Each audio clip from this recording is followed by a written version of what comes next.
Hello, welcome or welcome back. Today we're going to be talking about translations. I love translations. I used to read a lot more translated fiction and translated nonfiction for that matter. Unfortunately, I've kind of sunk out of it, so this is a motivation for me to get back into it. I only speak English, a little bit of American Sign Language, which I tout around gleefully as a skill that I do have. The main aim of this video was to make sure that these books were originally published in whatever country of origins language they come from, if that makes sense. I hope I worded that correctly. English is my first language, but sometimes it's hard for me to even speak it. Also, I am a little bit clogged, if you can't tell, so please excuse the way that I'm presenting myself. Language is a beautiful thing. A lot of people that I know speak in a different language. I would love to be able to communicate much more concretely with the people that I love, and that is why I am so happy about the sponsor of today's video, which is Babbel. Babbel is one of the top language learning apps in the world, and what I find so effective about Babbel is that they have a really great interactive way of learning. For me, one of the hardest ways of learning a language is having the confidence to speak it. And with Babbel, they provide an interface that allows you to engage in conversation without having to solely rely on reading it and writing it. Though those are options, I find that what works best for me is being able to speak it out loud. Hi there. Let's practice greeting a neighbor. Hola. Buenos días. Hola. ¿Cómo está usted hoy? Está muy bien, ¿y tú? Estoy muy bien.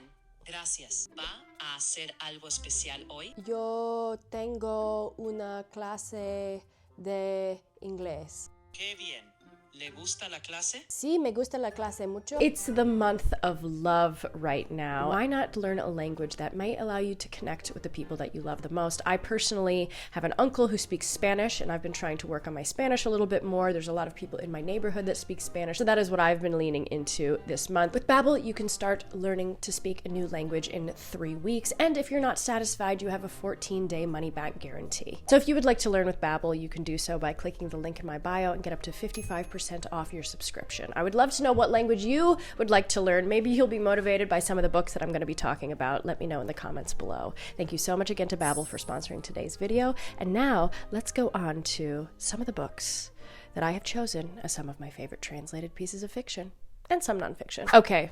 So let's start with one of my favorite books of all time, a book that I've talked about pretty extensively on this channel, but I really want to revisit it because I can't tell you enough how much I love it. And I'm always so happy when I see people talking about having read this book because they saw me talk about it, or just having experienced Mukasanga before, who is the author of this book. This is by Scholastic Mukasanga. She is originally from Rwanda, but this particular book was translated from French, which is the language that she primarily writes in. And of course, if you've been on this channel before, you know that Cockroaches is the book that I am talking about. What a brilliant, brilliant, brilliant piece of writing. Before I had read this book, I had been looking for a book that was going to be talking about the Rwandan genocide. In my adult years, I wanted to do more research on it, and I wanted to find a memoir that really fulfilled all of the questions and the emotional impact that it had on somebody whose family was going through it, and this is exactly what this book provided. Mukasanga is originally from Rwanda. She details her youth in Rwanda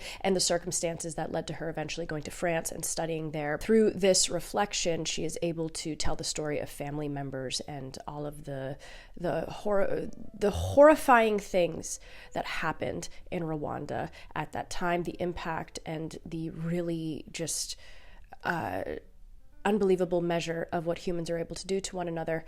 This is a fantastic book. I recommend this to everybody. This is not an easy book, so please heed warning, understand what you're getting into, but understand that history is so important, and it's so important that we share one another's stories, and this is one of the most amazing pieces of writing I've ever encountered.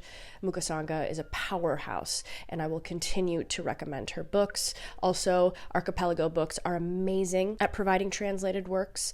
Any type of translation that they put out, I know is going to be amazing, and I would love to read more from them. So please, always, if you ever see these little books in a thrift store, pick one up because you know you're going to get something great. Also, I have read another little Mukasanga. This is by Isolari Press. I talk about them all the time, so you're probably getting sick of it. But this is in my own word. Sorry, a book of my own by Scholastic Mukasanga. And this is talking a little bit more about the history of Rwanda, the history of the people of Rwanda, the culture of Rwanda.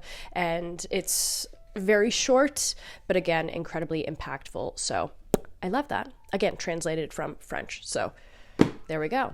And if we're going to continue talking about France, there's so many French stories that I love. There's so many French classics that we can talk about. But I want to talk about a French author that I think is very much up my alley. And I think if you're also kind of on par with me, you probably will appreciate this writing as well. This is a nonfiction book, much more of like an essay, much more of a stance, let's just say that. And that is King Kong Theory by Virginie Despentes. I'm trying to say authors' names correctly, and if that is cringy for you, I'm sorry, I'm trying, okay? I read this book a little while ago. It's so radical and strong in the way that it presents itself, and that is because the author is so just raw.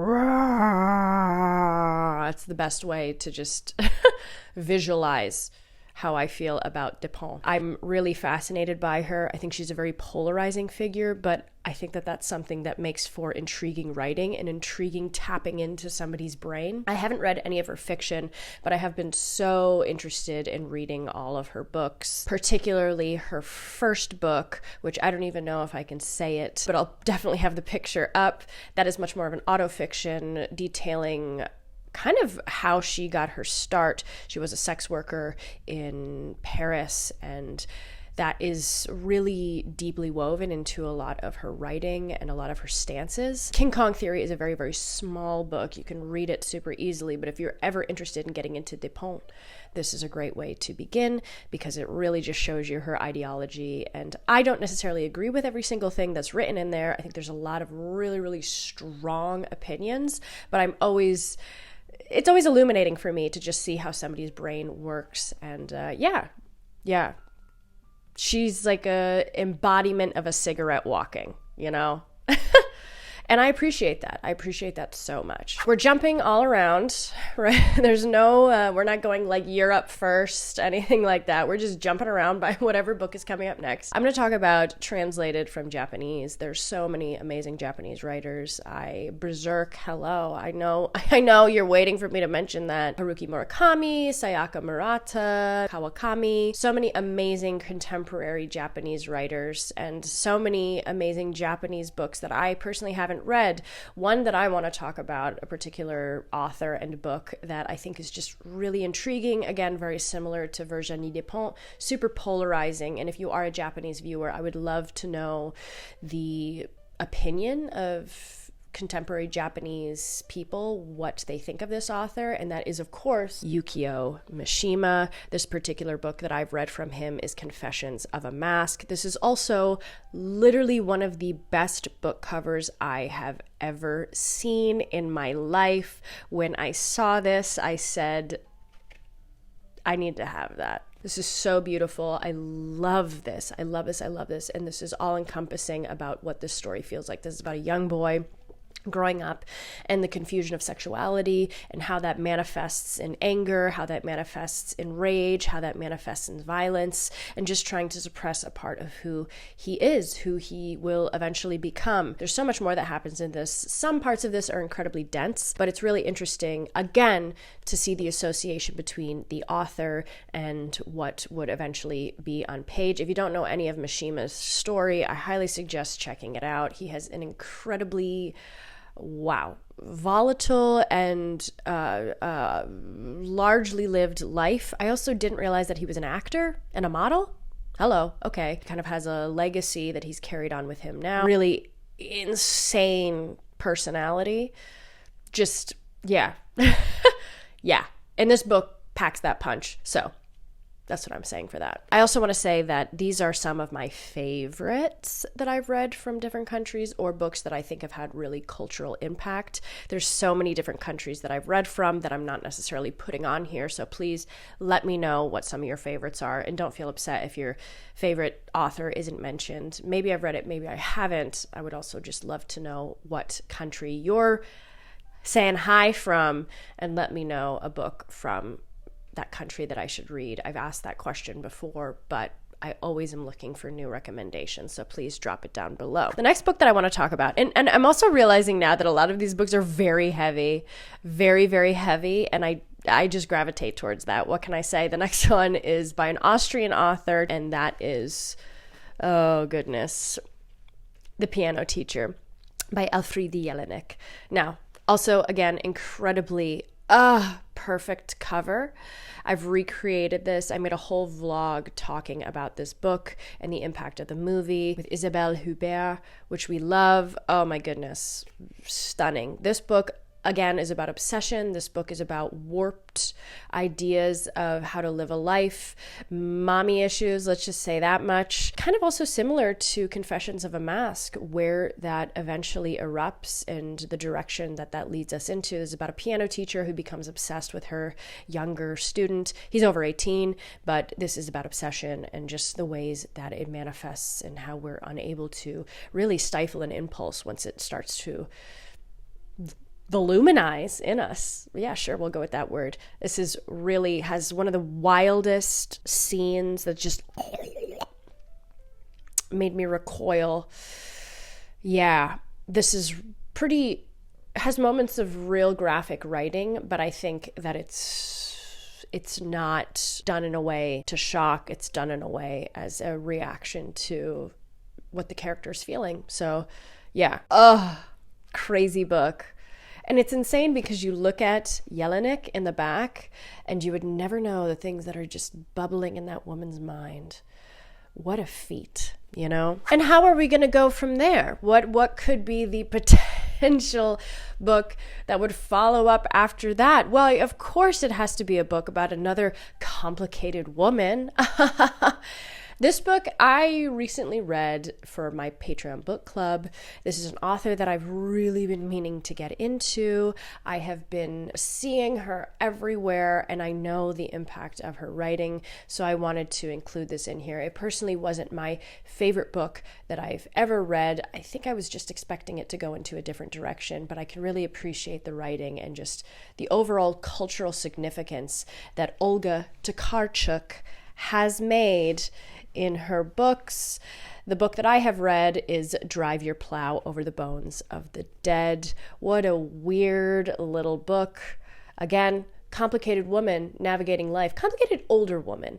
And I was talking to my book club. The main thing that I got from this was about the erasure of people once they reach a certain age and just the invisibility that is oddly provided to you once you hit a certain age and people kind of stop paying attention to you. I'm not saying that in a derogatory way. It's going to happen to me, okay? It's going to happen to me. I understand that. I'm just saying this cultural phenomenon once you reach a certain age, when you don't lose a sense of belonging, you're really just clawing to try to belong again. And that is what this book provided for me. This is about a woman in a small town in Poland. There are a series of murders that happen. Somehow she's associated with them. There's this really great vein of astrology throughout, and it provides this great character arc of who she is. Really strong writing, and I think I'm really fascinated by Olga Tokarczuk as a individual. I listened to her interview with the Nobel Prize, and it's interesting. Yeah, she's a very eclectic person, but it just adds to her. Yeah.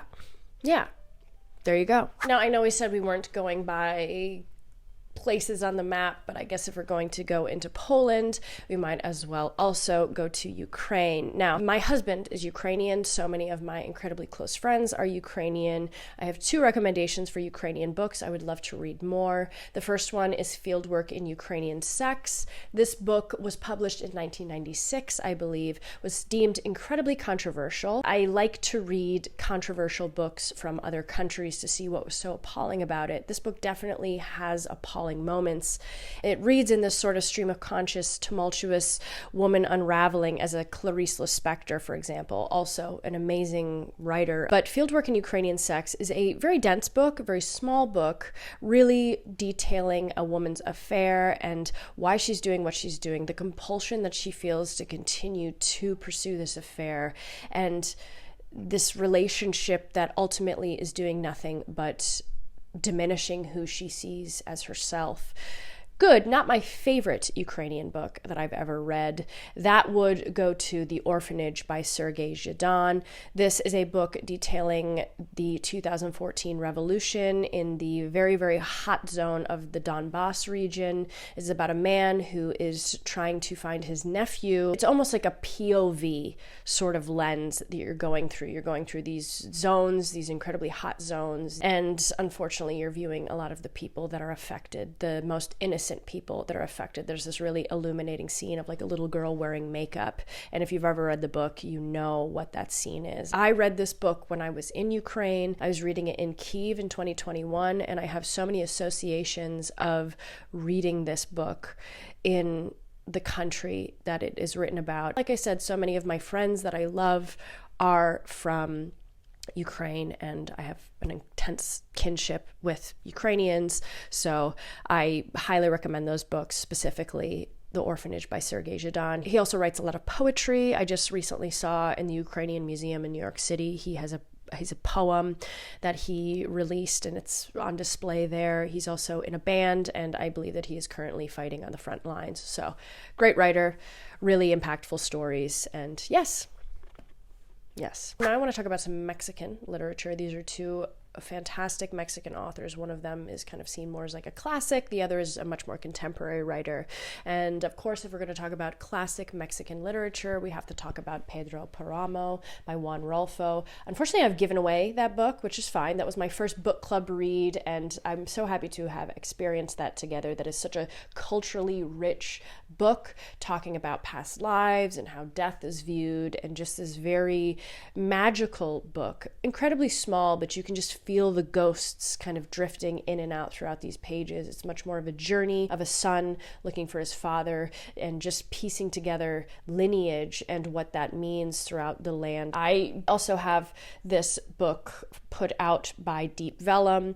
This is The Golden Cockerel and Other Writings. I haven't read it, but it's obviously by Juan Rulfo. Deep Vellum, I've mentioned them before. They do amazing translations, so if you're looking for translations, you should absolutely check them out.